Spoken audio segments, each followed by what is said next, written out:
Hey guys, in today's video, we're going to be seeing how close Sanji is to Zoro in power. And Zoro and Sanji are the two wings of the next king of the pirates, Monkey D Luffy. There has been a lot of discussions to where the two characters are in terms of power, and it always seems like people are putting Zoro several leagues above Sanji. So in this video, we are going to find out how close they actually are. But first, we're going to have to find out how strong they both are, and we are going to start with Zoro first, and then end off with Sanji. Now, Zoro is the man that will become the greatest swordman in One Piece. And in terms of abilities, Zoro has excellent sword skills, and he can send out air slashes and create tornadoes with his swords. And with Asura, I don't know 100% if they are like illusions, but in this form, Zoro creates two other clones of himself, each holding 3 swords, and attacks his enemy with a total of 9 sword slashes. Also, Zoro has access to all 3 types of haki, and has access to 2 advanced versions of haki. Zoro had basic observation haki, he has armament haki and Ryō, and he has King's haki with Conqueror's haki infusion. Zoro also can endure a lot of pain, which allows him to take a lot of damage and keep fighting. For strength and durability, Zoro should be at least multi-continental to multi-continental plus levels of AP. If we take a look at some of Zoro's most impressive strength feats, Zoro cuts through and lifted the upper body of Pika's large stone body all the way back in Dressrosa.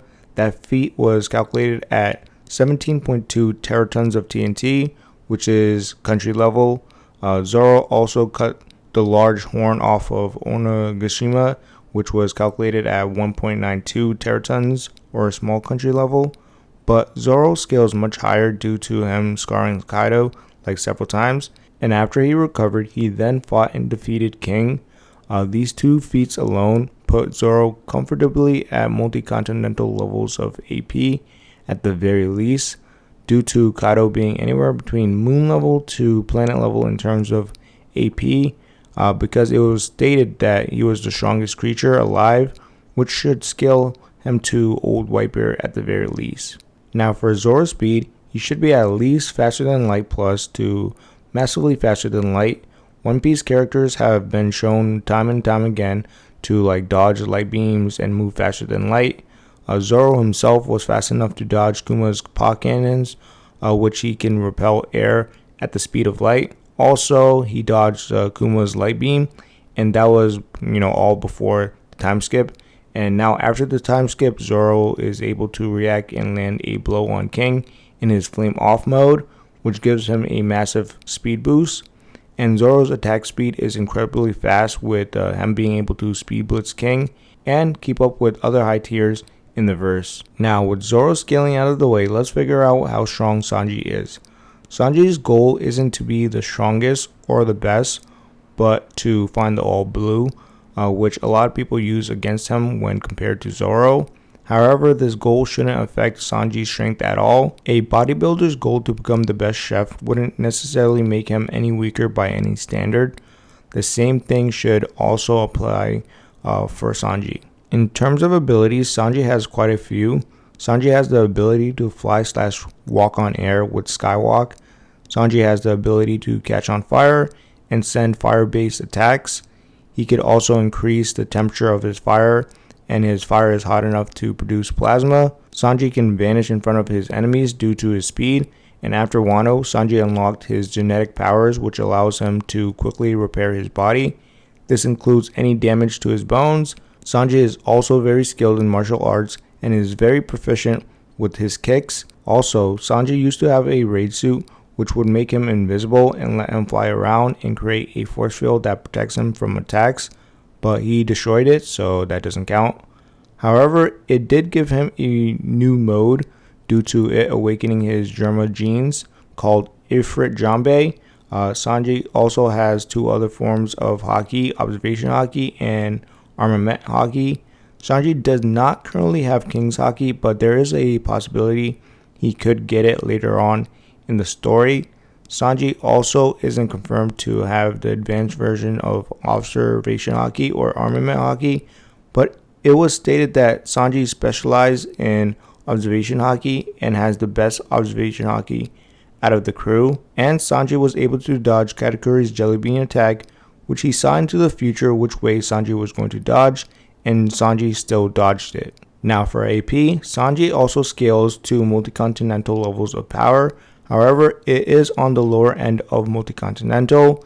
He really doesn't have any large area of effect feats or any impressive destructive calcs, but he does fight and beat a lot of strong opponents like Oven, Queen, and he even held off Queen and King for a short bit of time at the same time, so he does scale to their level of AP.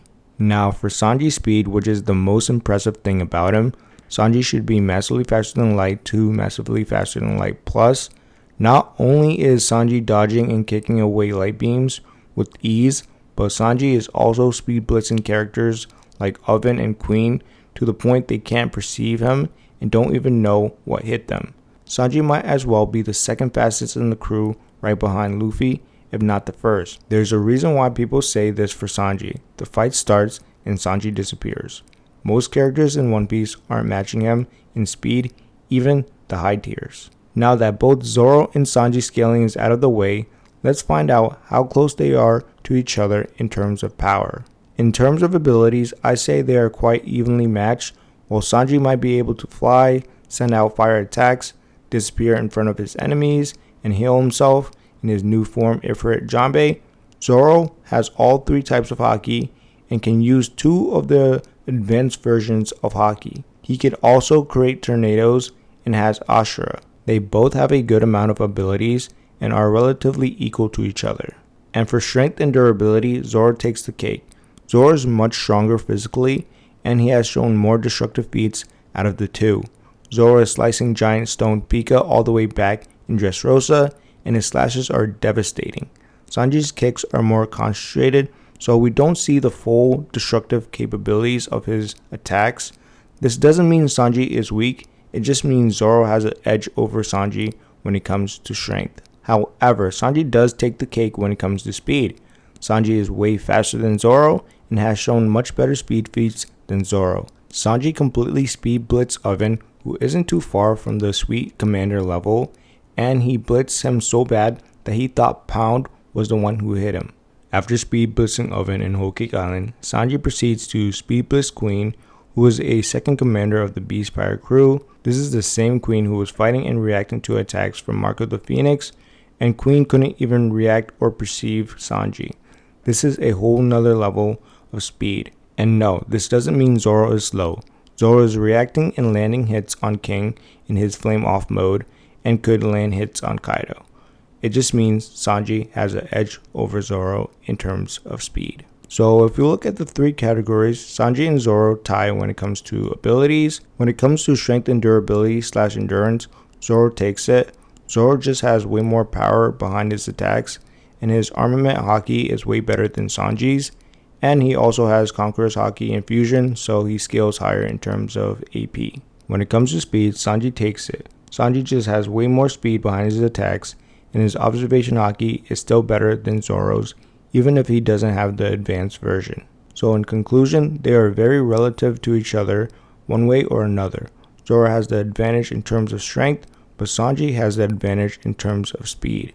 And when it comes to abilities, they are quite equal. In the end, they balance themselves out, yin and yang, left and right, the two wings of the Pirate King. So the answer to how close Sanji is to Zoro in power is he's very close, if not the same level.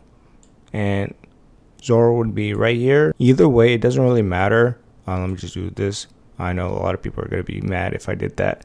But they should be around the same level, if not very close. But that's all for this video, guys. If you like this video, like and subscribe. Let me know your opinions in the comment section below. And I'm out of here. Peace.